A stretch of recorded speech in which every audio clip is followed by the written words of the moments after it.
The story begins in Johannesburg, a city in South Africa, where crime and hooliganism had increased dramatically.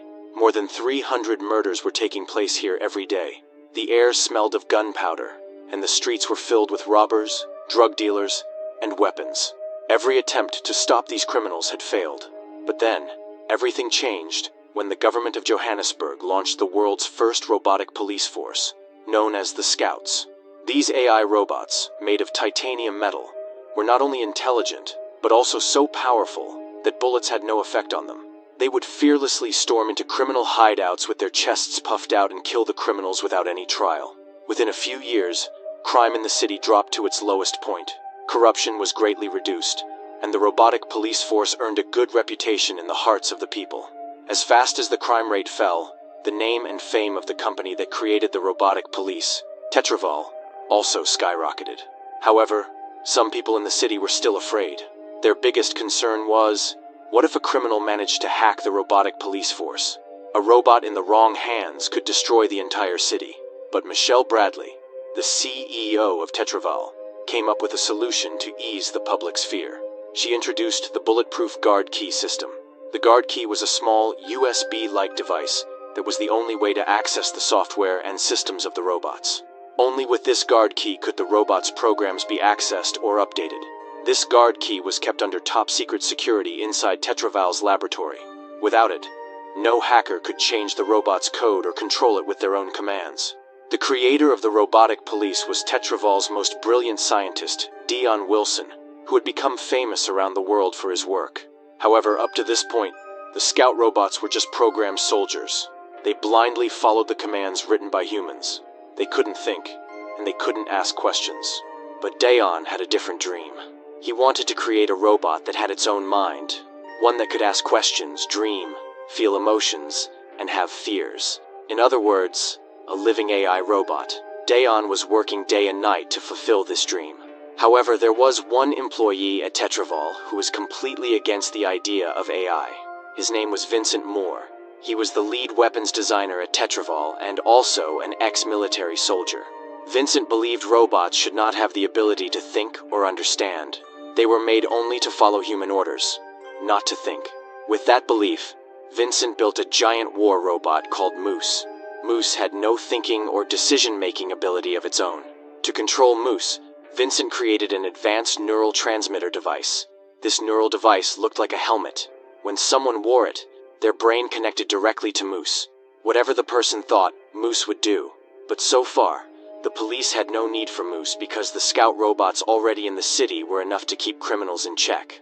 Every country now wanted to have such an unstoppable force that could wipe out crime from its roots. But no matter how strong the wall of law was, it was still impossible to stop crime completely. One day, a group of criminals was racing through the city streets, breaking traffic laws. It was a gang smuggling drugs. They were trying to escape from the robotic police. The gang was led by a man named Ninja. After evading the police, they arrived at the hideout of a dangerous gangster named Hippo, where they were supposed to deliver the goods. But Hippo was a madman. When he saw that all his goods had been destroyed in the police encounter, he immediately shot one of Ninja's men, and then pointed the gun at Ninja's face. Ninja started begging for his life. Hippo gave him just 7 days. In those 7 days, Ninja had to pay him back 20 million rands. Although this was nearly impossible for Ninja, he agreed in order to save his life. Then suddenly, a unit of robotic police arrived behind Ninja and attacked him. A fierce battle broke out between Hippo's gang and the robotic police. Gunfire erupted. The robotic police were selectively killing members of Hippo's gang, but the gang's bullets had no effect on the robots. Meanwhile, one robot broke down a door while searching for Hippo and entered the building. It saw Hippo ready with a rocket launcher. He fired the rocket directly at the robot. The robot was thrown away by the blast and went offline due to the rocket attack. Taking advantage of the situation, Ninja escaped with his companions, and Hippo also managed to flee. Even though they got away, this was still a big victory for the security department. The robotic police had made life very difficult for criminals in the city. Pleased with the success, the police department ordered the Tetraval company to build 100 more AI robotic police units. All the company employees were overjoyed and congratulated Dion for this achievement. But in the middle of this happy moment, no one noticed that Vincent's heart was burning with anger and jealousy. His robot, Moose, was still not approved for launch, because building Moose was much more expensive than building Scout robots. Now, Vincent wasn't getting any funds to upgrade Moose, and this made him grow bitter toward Dion and his robotic police. Meanwhile, Ninja returned to his base with his companions after narrowly escaping the police. They had gotten away from the robotic police, but when Ninja learned that Hippo had also survived, his problems got worse. He now had only 7 days. If he didn't repay Hippo, he was sure to be killed. But 20 million rands was not a small amount. Then his partner Yolandi gave him a dangerous idea. The plan was to rob a money transport car headed for the bank. If everything went well, they could get about 500 million rands. But Ninja's biggest concern was the robotic police, because the money truck would be under their protection. However, Yolandi believed that no matter how powerful the robots were, they were still machines. And every machine can be turned off if you have its remote. Ninja liked Yolandi's idea. Now, all they needed was someone who had control over the robots. They began searching for the person who had access to the robot control system. Soon, they found information about Dion on the internet, the same engineer from Tetraval who had created the robots. On the other hand, Dion had just achieved the biggest breakthrough of his life. After thousands of failed attempts, he had finally created a high-level AI that could think, feel, and make its own decisions like a human. Dion himself could hardly believe what he had done. He quickly saved the AI program on a hard drive and rushed to the company's lab. He told CEO Michelle that he had created the world's first true AI robot. He explained that this AI could not only think independently, but also appreciate music and art just like a human. Dion also mentioned that there was no need to build new robots for the program. It could simply be installed into the existing robotic police units. But after hearing all this, Michelle laughed. She wasn't interested in Dion's AI program because her company was already making huge profits from the current robotic police. In that situation, she didn't want a robot that couldn't be fully controlled. She rejected Dion's project. Disappointed, Dion returned to his cabin, but he wasn't ready to let his AI program go to waste. He had to install it into a robot at any cost and prove to the world that a machine could think and feel like a human. At that very moment, an idea struck him. The same robot that Hippo had destroyed with a rocket launcher was now junk and about to be recycled. Dion made a decision. He quietly went into the lab, gathered the remaining parts of the robot, picked up some necessary spare parts, and most importantly, stole the guard key, which was required to reprogram the robot. Dion loaded all the robot parts, the hard drive, and the guard key into his van, and quietly drove home. But he had no idea that Ninja and his companions were already watching him. As soon as they got the chance, they stopped Dion's van on the road, kidnapped him by force, and brought him to their hideout. Ninja started beating Dion and tried to force him to tell how the robotic police could be turned off. Dion replied that the robots had been programmed to always stay on. They could not be turned off. Hearing this, Ninja became even more furious and beat Dion more badly. But then his companion, America, stepped in and stopped him. He pulled Ninja away. While this was happening, Yolandi noticed the inactive robot lying outside in the van. She got an idea. Why not reprogram this robot so that it would obey them and work for them? Ninja liked Yolandi's idea. If the robot followed their orders, they could become the most powerful gangsters in the city. Ninja and Yolandi went back to Dion. Ninja looked at him with anger and said in a threatening voice, "You will reprogram the robot in your van. From now on, it will work for us." Dion was terrified, but he gathered some courage and replied, "Right now, that robot is useless. But I have an AI program. If it works, you can train it however you want. This program will allow the robot to think and understand like a human. At first, it will be like a child, innocent, but sharp-minded, and its learning speed will be faster than any human. All it needs is someone to teach it what's right and wrong, and I will teach it." However, Ninja thought that Dion was just pretending. In anger, he picked up his gun and got ready to kill him. Shivering with fear, Dion pleaded, "Please try to understand. You can never stop a robot or gain direct control over it. The method I'm telling you is the only way to bring a robot under your control. Please believe me. I don't want to die." Ninja paused for a moment, then finally agreed to give Dion a chance. Dion immediately began assembling the robot. While working, he explained that every part of this robot was plug and play, meaning any spare part could be directly connected without needing wiring. Hearing this, a question came to Yolandi's mind. She asked, "If it could be repaired, then why were you people destroying it?" Dion took a deep breath and replied, "Because of its battery. When the rocket hit, the battery got stuck to the body. Now it can neither be changed nor recharged. and with the battery left in it, this robot can survive for only 5 more days. Hearing this, Ninja became furious. His hopes were shattered. Still, Dayon inserted the guard key into the robot's head, installed his program, and turned it on. It was as if a soul had entered the robot. Like a child, it became scared seeing unfamiliar people around and ran to hide in a corner. Seeing the AI he had created come to life, Dayon was overjoyed. His eyes sparkled with excitement, and pride filled his heart. But on the other hand, Ninja became irritated by the AI. To him, it looked like a stupid, scared child. Yolandi calmed Ninja down and sent him outside. Then she slowly approached the robot, calling to it gently, like a mother calling her frightened child. But the AI was completely new, and scared of everything. Every sound, every movement frightened him. He was extremely nervous. Then Dayon brought him a small toy. As soon as the robot held the toy, it began playing with it like a human child. Slowly, the mood began to change. Dayon told him his name, and Yolandi also smiled and said, "I'm Yolandi." Then, lovingly, she named the robot Chappie. But Ninja lost his patience again. He angrily began pushing Dayon out.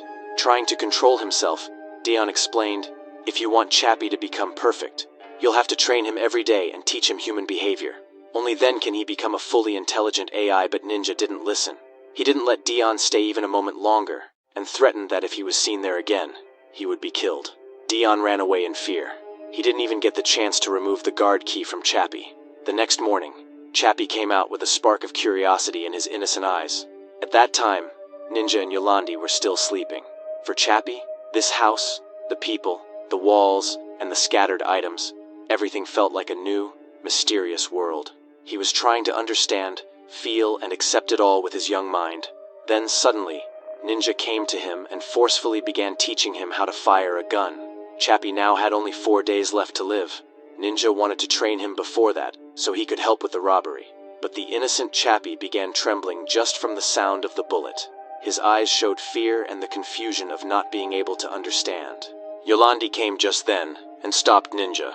She said, "Chappie is still a child. Until his brain develops properly, we need to treat him with love."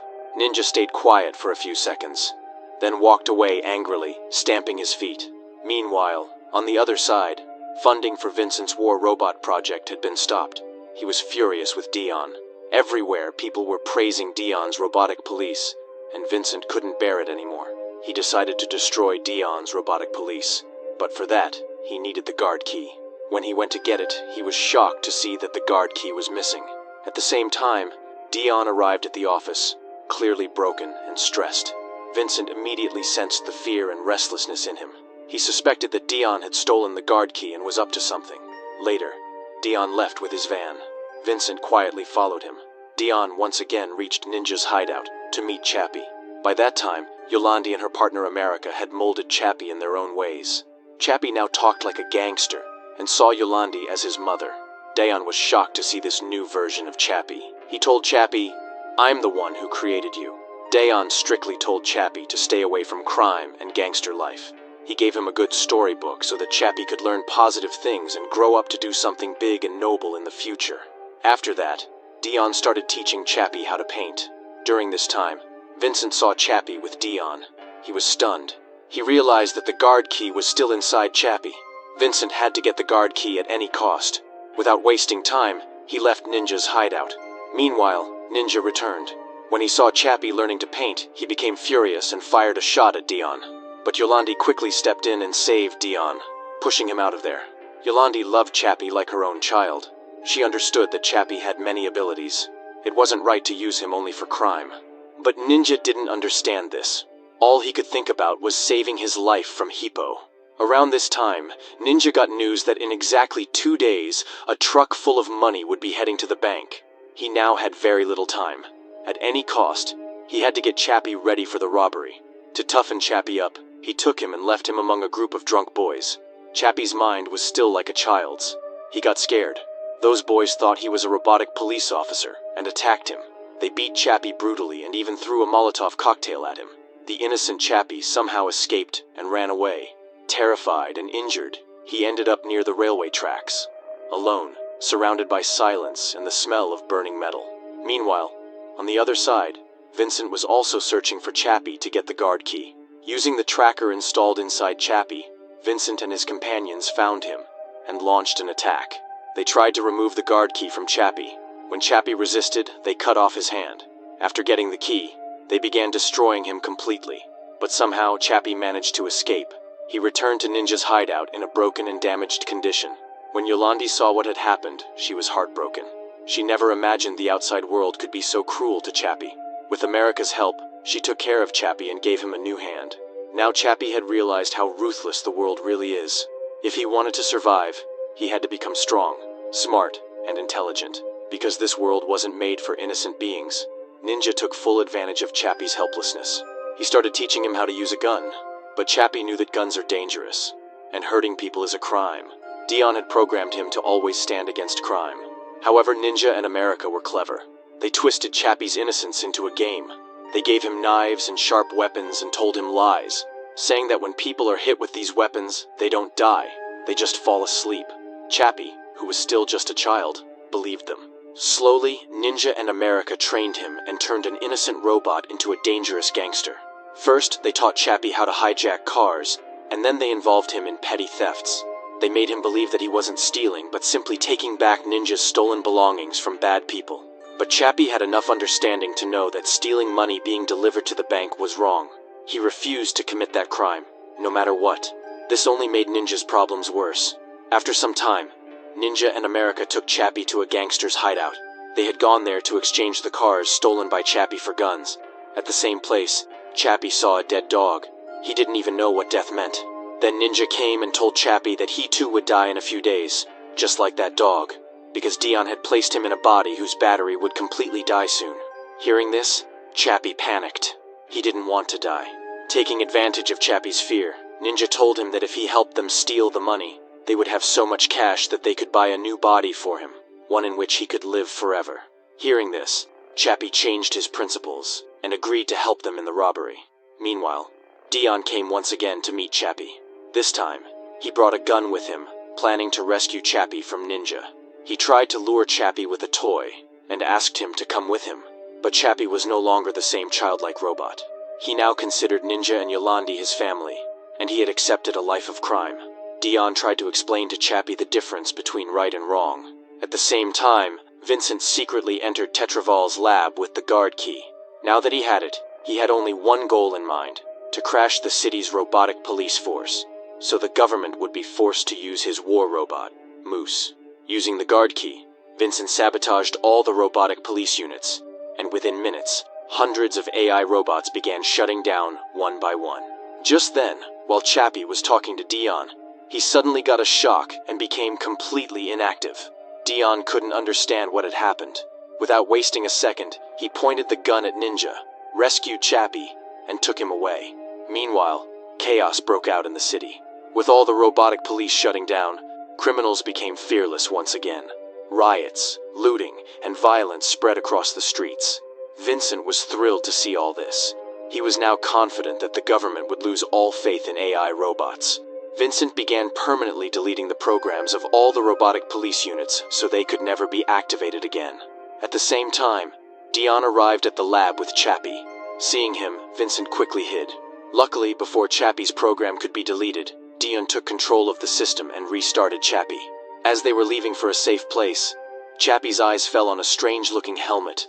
He asked Dion, "What is this?" Dion replied, "It's a neurotransmission device. If someone wears it, their brain can be directly connected to a robot. That person can then control the robot using their thoughts." After a moment, Chappie asked, "Can't I use this device to transfer my brain into another body?" Dion stopped and answered seriously, "Chappie, you're not an ordinary robot. You're alive. You have consciousness inside you, and we still don't know what consciousness really is. So how can we transfer it?" There was no fear in Chappie's eyes now, only determination. He said, "I'm faster than humans. I'll figure it out myself." He remembered Ninja's promise, that if he helped in the robbery, he would get a new body. Chappie picked up the neuro helmet and ran back to Ninja's hideout. Chappie connected the neuro helmet to the system and started trying to understand how it worked. Using the internet, he began absorbing all the knowledge humanity had collected over centuries. Just then, Yolandi came in and asked, "What is this device?" Chappie calmly replied, "This is a neuro helmet. It can read a person's consciousness. And consciousness is a form of energy. If we can understand it, maybe we can transfer it. As an experiment, Chappie made Yolandi wear the helmet and tried to copy her consciousness. After hours of hard work and coding, Chappie finally succeeded in understanding consciousness. Now he only needed a new body to transfer himself into. Without delay, Ninja set off with Yolandi and America to rob an armored bank car full of money. With all the robotic police now inactive, looting the truck was child's play for Chappie. He injured the police officers in the truck and escaped with Ninja and the others after stealing the money. However, the entire robbery was caught on CCTV and seen by everyone working at Tetraval. This was a golden opportunity for Vincent. He proved to the company's CEO, Michelle, that Chappie had become a monster and requested permission to launch his war robot, Moose. To destroy Chappie, he wore the neural helmet and connected himself to the giant combat robot, Moose. After tracing Chappie's location, Vincent launched Moose. Dion understood that Chappie was about to get into serious trouble, so he immediately set out to find him. While Ninja and his team were celebrating the success of their big robbery, Chappie was also happy, believing that now he would finally get a new body with the money they had stolen. He asked Ninja where they would get the new body from, but Ninja shocked him by saying that he had lied, and it was impossible for Chappie to get a new body. Hearing this, Chappie became very angry and was ready to kill Ninja, but just then Dion arrived and stopped him by convincing him. He told Chappie that Ninja wasn't the problem right now. The real problem was Moose, who was coming to kill him. Dion handed Chappie a plasma gun to protect himself, but suddenly, Ippo and his gang stormed into Ninja's hideout. Ippo had also seen Chappie looting with Ninja's team on the news. Since then, he had lost interest in money. Now he only wanted Chappie to join his gang. But Ninja wasn't going to hand over Chappie to Hippo at any cost. He opened fire on Hippo and his men. A fierce shootout broke out between the two groups. Meanwhile, Chappie ignored them and focused on preparing his weapon. Then, Moose arrived, like death itself. The sight of him terrified both Ninja and Ippo. Moose was fully under Vincent's control. As soon as he arrived, he grabbed Ninja's companion America, ripped him in half, and killed him. Seeing this, everyone panicked. Ninja and Ippo fired at Moose together, but their bullets had no effect. Moose continued destroying everything in his path. Vincent was enjoying the destruction through Moose's camera. Then, he spotted Dion and ordered Moose to kill him. There was no way Dion could survive. But just then, Chappie jumped in, planted a bomb on Moose's chest, and stabbed him with a knife. Then, he started firing at Moose with the plasma gun, and pulled out the bomb's remote to kill Moose. But before Chappie could press the button, Moose fired at him. Chappie was thrown away by the bullets, but he stood back up. First, he took Yolandi to a safe place. Meanwhile, Dion was getting the van ready to escape with the others. Just then, Ippo arrived. To steal the van, he threw Dion out and shot him. Dion collapsed, injured. Seeing this, Ninja lost his temper and beat Ippo to death. Chappie and Ninja lifted Dion into the van and tried to escape, but it was impossible to outrun Moose. Then Ninja told Chappie to run away with Yolandi and Dion, and that he would stay back and face Moose. Ninja was about to sacrifice himself for the safety of his companions. But Yolandi couldn't bear to see this. She got out of the van and ran to save Ninja. Moose fired at her, and Yolandi was killed on the spot. This shattered Chappie. He had considered Yolandi his mother. Furious, he picked up the bomb remote and triggered the bomb on Moose's chest. The explosion finally destroyed Moose. Chappie angrily asked Dion who had sent Moose. Dion told him it was all done by Vincent. Without wasting time, Chappie took the wounded Dion to the Tetraval lab. Vincent was already waiting there with a gun. As soon as they arrived, he started shooting at Dion. But Chappie shielded him and started attacking Vincent.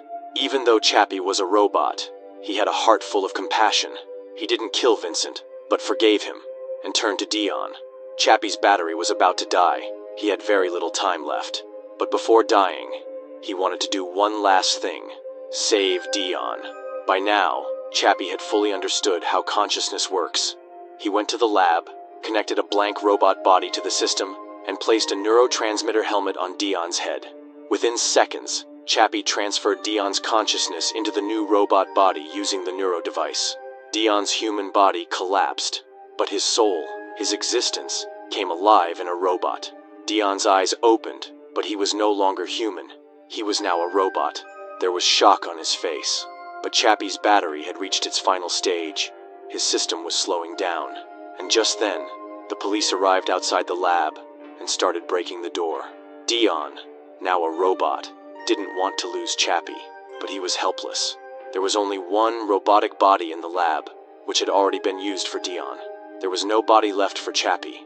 Then suddenly, Dion remembered that there were many robotic police units lying inactive throughout the city. Any one of them could still be useful. Dion and Chappie found an undamaged police robot lying a short distance away. Using the guard key, Dion connected Chappie to the system, and, with the same neurotransfer technology, transferred Chappie's consciousness remotely into that body. Chappie became inactive with a jolt. Meanwhile, the police broke into the lab. Seeing this, Dion ran out immediately. As soon as he stepped outside, he saw a police robot waking up. It was Chappie, now in a fully functional new body. Chappie escaped with Dion. After this incident, the government permanently banned robots from the city. Because of that, Chappie and Dion had to go underground forever. Ninja helped them disappear. Chappie had managed to save his and Dion's life, but he was deeply hurt by the loss of his mother, Yolandi. Meanwhile, Ninja was sadly burning Yolandi's belongings. But then he found something that brought a smile to his face. A flash drive. It was the same one where Chappie had copied Yolandi's consciousness during his earlier experiment. When Chappie and Dion met Ninja, he handed the flash drive to Chappie. Chappie then hacked into Tetraval's factory system and created a new robot body. He transferred Yolandi's consciousness into it and brought her back to life. And that's where Chappie's story ends. Friends, if you liked this video and got lost in the story while watching, please subscribe to support us, so we can keep bringing you more videos like this. Thanks for watching.